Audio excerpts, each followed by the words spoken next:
10월 15일 흰 지팡이의 날을 맞아 시각장애인들이 남다른 청각으로 어둠 속 심리 상담을 진행하는 자립의 현장을 다녀왔습니다. 사단법인 굿미디어와 굿TV가 주최하는 굿미디어 컨텐츠 공모전 시상식이 개최됐습니다. 숨겨진 선행을 발굴한 컨텐츠로 눈길을 끈 시상식 현장을 취재했습니다. 한 목회자가 지역 주민들과의 소통을 이어갈 수 있는 복합 문화 공간을 마련해 주목받고 있습니다. 목회 사역에 어떻게 활용되고 있는지 살펴봤습니다. 아신대학교가 20여 개국의 현장 선교사들이 참여하는 액츠 선교대회를 온라인으로 개최합니다.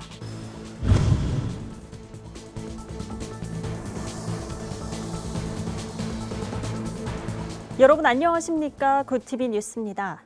오늘은 시각장애인의 권리 보장을 위해 지정된 흰 지팡이의 날입니다. 시각장애인이 길을 걸을 때 사용하는 흰 색깔의 지팡이를 본따 시각장애인의 자립과 성취를 응원하는 건데요. 이들이 현대인들을 직접 상담하면서 마음을 보듬을 수 있도록 해 이들의 고용과 자립을 돕는 직업이 대학생들을 통해 만들어졌다고 합니다. 한아은 기자가 취재했습니다. 한국장애인고용공단에 따르면 지난해 시각장애인의 고용률은 42.3%, 2명 중 1명도 채 되지 않는 숫자가 경제활동을 하지 못하고 있는 상태입니다.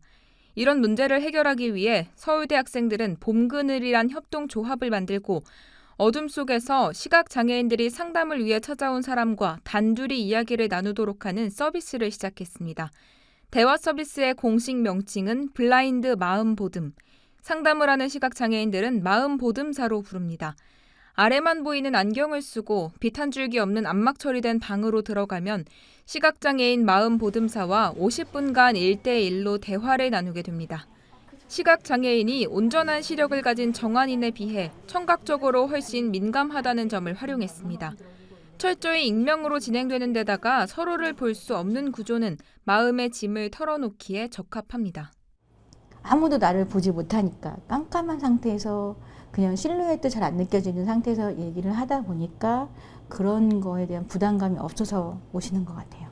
그분의 호흡 소리가 되게 크게 잘 들리죠. 그분이 어떤 상황인지, 그분이 어떤 말을 하시는지, 그리고 이분이 지금 울고 있는지 웃고 있는지. 현재 활동 중인 마음보듬사는 6명.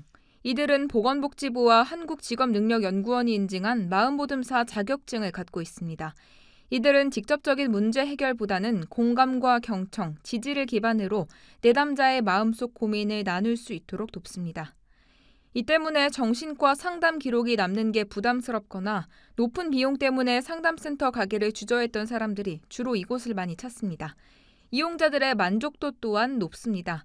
감정 정리에 도움이 되고 무엇보다 어둠 속에서 나에게 집중할 수 있었다는 평가입니다.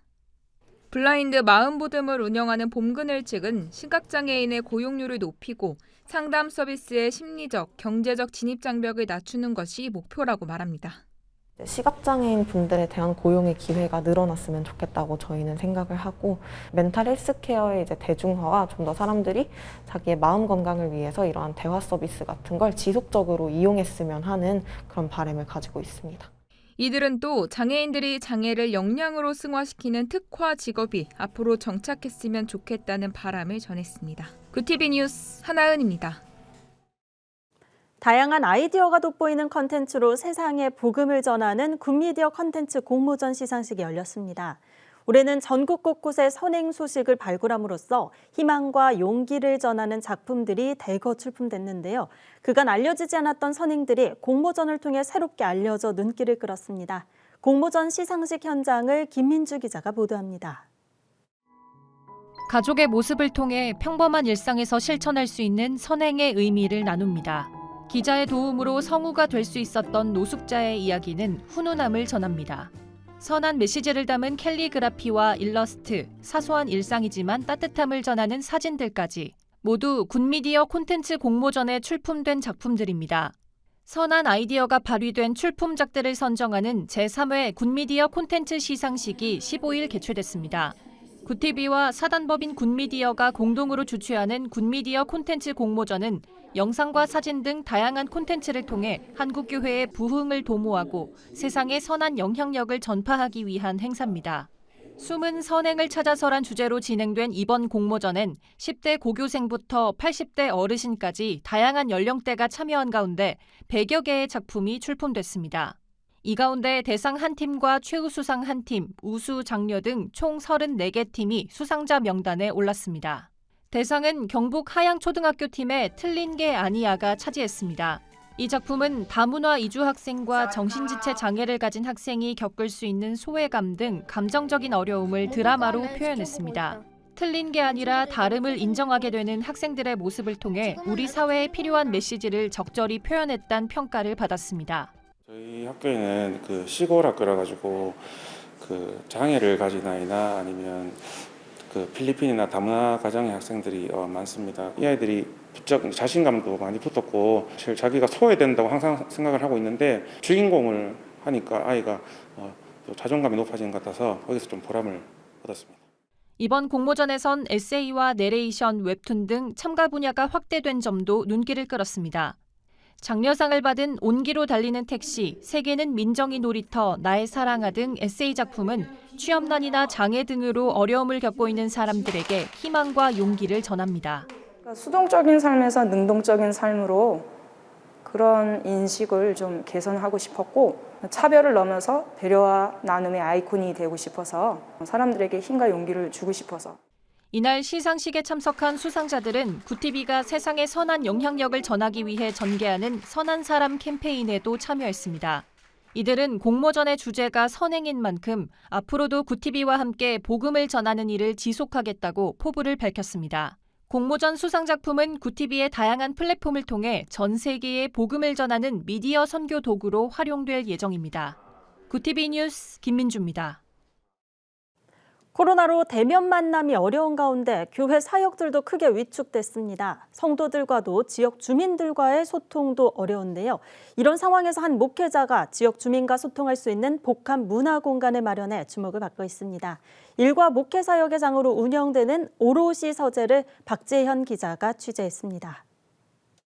경기도 남양주시에 위치한 한 서재. 탁 트인 공간 안에 인문학 서적과 수필 등 다양한 책들이 가득합니다.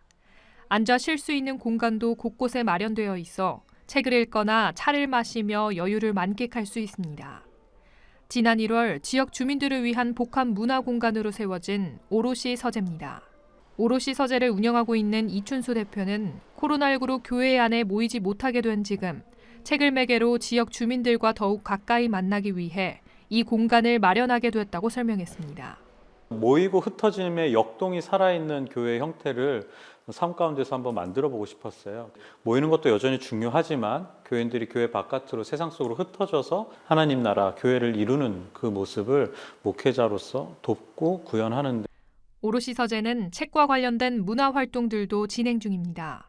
책 저자를 초청한 북 콘서트나 책을 읽고 함께 이야기를 나누는 어린이 독서 모임 등 주민들과 함께 할 수 있는 다양한 공간으로 활용되고 있습니다. 역사 토론 모임에 참여하고 있는 한 학생은 이 공간을 통해 책과 더 가까워졌을 뿐 아니라 또래 친구들과 함께 소통할 수 있는 기회를 얻게 됐다고 말합니다. 책과 연관된 장소가 많이 없어서 책을 읽으려면 좀 더 멀리 나가거나 시내로 나가야 되는 경우가 많았는데 서점이 생겨서 책과의 거리가 더욱더 가까워진 것 같고 저는 모임을 하면서도 혼자서 책을 읽는 게 아니라 책의 가치를 다 같이 나눌 수 있어서. 오롯이 서재는 책을 비롯해 주민들과 함께 소통할 수 있는 문화 공간으로 활용될 수 있도록 활용 범위를 확장해 나갈 예정입니다. 내년 초 목사 안수를 받게 되는 전도사 이춘수 대표는 이곳이 교회 밖 사람들을 만나고 하나님 나라를 보여줄 수 있는 공간이 될 수 있었으면 좋겠다는 바람을 전했습니다. 구티비 뉴스 박재현입니다. 아신대학교가 오는 25일 열방을 향한 주의 뜻을 이루소서란 주제로 액츠 선교대회를 개최합니다. 아신대는 이번 선교대회를 온라인으로 진행하는 대신 선교 열정을 일깨우기 위해 5일간의 일정으로 확정했습니다. 국제 위클리프 전 부대표 정민영 선교사가 설교를 전하며 20여 개국에서 사역하는 현장 선교사들도 참여해 생생한 선교 현장의 목소리를 들을 수 있을 것으로 기대됩니다. 사랑의 장기기증 운동본부가 10월 15일 흰 지팡이의 날을 맞아 시각장애 초등학생들에게 점자와 음성교재를 전달했습니다. 교육교재는 시각장애를 가진 어린이들도 비장애인 어린이들과 동일한 교육을 받을 수 있도록 지원하기 위해 제작됐습니다. 장기기증운동본부는 전국 13곳의 맹학교 300여 명의 학생과 39곳의 점자도서관에 교재를 배포했습니다. 국제구호 개발 NGO 희망친구 기아 대책이 16일 세계 식량의 날을 맞아 2021 스탑 헝거 캠페인을 진행합니다. 스탑 헝거 캠페인은 세계 빈곤 문제를 국내에 알리고 위기에 처한 국가에 신속한 지원을 제공하기 위해 기아 대책이 2007년부터 진행하고 있는 글로벌 기아 퇴치 모금 캠페인입니다. 캠페인은 후원이나 선언 이미지를 SNS에 공유하는 방식으로 참여할 수 있습니다. 오늘의 이슈 포커스입니다. 사적 모임 인원이 18일부터 수도권 최대 8명, 비수도권 최대 10명으로 완화됩니다. 김부겸 국무총리는 15일 방역지침 조정안을 발표하고 이같이 밝혔습니다. 김 총리는 4단계 지역에서는 저녁 6시 전후 구분 없이 백신 접종 완료자 4명을 포함해 최대 8명까지 모임을 허용한다고 말했습니다. 이어 3단계 지역에서는 접종 완료자 2명을 추가로 허용해 최대 10명까지 모임을 할 수 있다고 설명했습니다. 정부가 방역체계의 위드 코로나 전환에 맞춰 소비 쿠폰 사용을 재개하는 방안을 검토하기로 했습니다. 이억원 기획재정부 제1차관은 코로나19 일상회복지원위원회가 출범해 위드 코로나를 위한 로드맵을 마련하고 있다며 이같이 말했습니다. 정부는 앞서 1차 백신 접종률이 50%에 이르면 외식과 체육, 영화, 전시 등 관람 쿠폰을 지급하고 70%에 이르면 숙박과 관광, 철도, 버스 쿠폰을 발행하겠다는 계획을 공개했습니다. 한국은행이 최근 전 세계적으로 나타나는 공급 병목 현상이 예상보다 오래 지속될 수 있다고 전망했습니다. 공급 병목 현상은 수요는 강하게 회복하는 데 반해 생산이 이를 따라가지 못하는 현상을 말합니다. 코로나19 델타 변이 확산 등으로 차량용 반도체 생산에 차질이 생기고 주요 항만 적체 등으로 해상 물류 운송이 지체돼 공급망 붕괴에 대한 우려가 나오는 겁니다. 한국은행은 올해 주요 선진국을 중심으로 공급 병목 현상이 발생하고 있다며 이는 경기 회복을 일부 제약하고 물가 상승 압력을 확대하는 요인으로 작용하고 있다고 진단했습니다. 새 부동산 중개 보수 개편안이 오는 19일부터 시행되면서 중개 수수료가 절반 수준으로 낮아집니다. 중개 보수 개편안은 6억 원 이상 매매와 3억 원 이상 임대차 계약의 최고 요율을 인하하는 것을 주요 내용으로 합니다. 매매는 9억 원 이상, 임대는 6억 원 이상 구간 최고 요율이 세분화됩니다. 이에 따라 9억 원짜리 주택 매매 시 중개 수수료는 810만 원에서 450만 원으로 6억 원 전세 거래 시 수수료는 480만 원에서 240만 원으로 각각 절반 수준으로 줄어듭니다. 이슈 포커스였습니다. 굿TV 월드와이드입니다. 일본 정부가 중의원 해산을 결정했습니다. 중의원 해산은 아베 신조 내각 시절이던 2017년 9월 이후 4년 1개월 만입니다. 기시다 후미오 총리가 주재한 임시가기에서 나루히토 일왕은 중의원 해산 조서에 서명했고 오시마 다다모리 중의원 의장이 조서를 읽는 것으로 해산이 선포됐습니다. 총선은 오는 31일 치러지며 집권 자민당 총재인 기시다 총리에 대해 유권자가 평가하는 자리가 될 전망입니다. 대만 남부도시 가오슝의 한 주상복합 건물에서 현지 시간 14일 새벽 불이 나 최소 46명이 숨지고 41명이 다쳤습니다. 현지 언론에 따르면 40년 된 가오슝시 옌청구의 청중청 건물에서 화재가 발생했습니다. 이 건물은 13층짜리 주상복합 건물로 지하 2개 층을 포함해 지상 1층부터 5층까지는 폐쇄된 상태였고 7층부터 11층에는 약 120만 가구가 거주하고 있었습니다. 소방당국은 소방차 75대와 소방관 약 160명을 투입해 4시간 만에 불을 껐습니다. 화재의 원인은 모기를 쫓기 위해 피운 향 때문으로 전해집니다.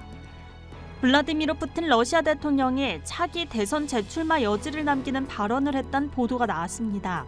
러시아 스푸트니크 통신에 따르면 푸틴 대통령은 선거까지는 아직 많이 남아있고 헌법상 다음 선거에 나가는 데 문제가 없다고 말했습니다. 다만 재출마에 대한 구체적인 결정을 아직 하지는 않았다고 전했습니다. 푸틴 대통령은 6년 임기의 대통령직을 2차례 더 역임할 수 있습니다. 국제통화기금 IMF가 각국 중앙은행이 인플레이션 경계심을 가져야 한다고 경고했습니다.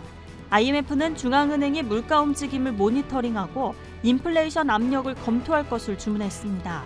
다만 현재 인플레이션이 전염병 대유행이라는 특수한 상황에서 비롯된 요인들과 연관된 것임을 의식한 듯 일시적인 것이라고 말했습니다. 통화 정책과 관련해서는 위기 대응에서 성장 촉진, 재정의 장기 지속 가능성 쪽으로 전환할 필요성을 언급했습니다. 월드와이드였습니다.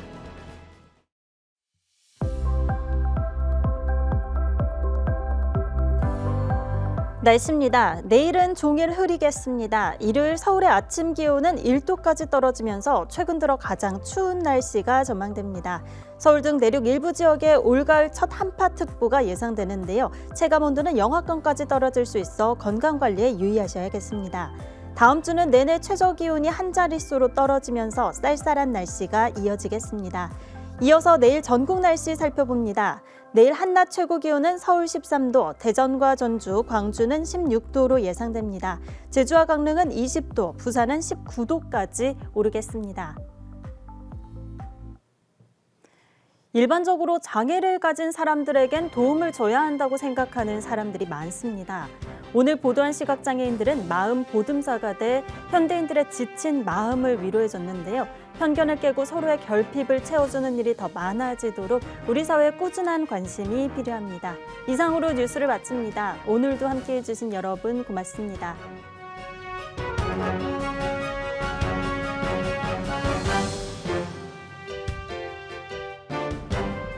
굿TV 미디어 선교 기금 마련에 새롭게 동참해 주신 분들입니다.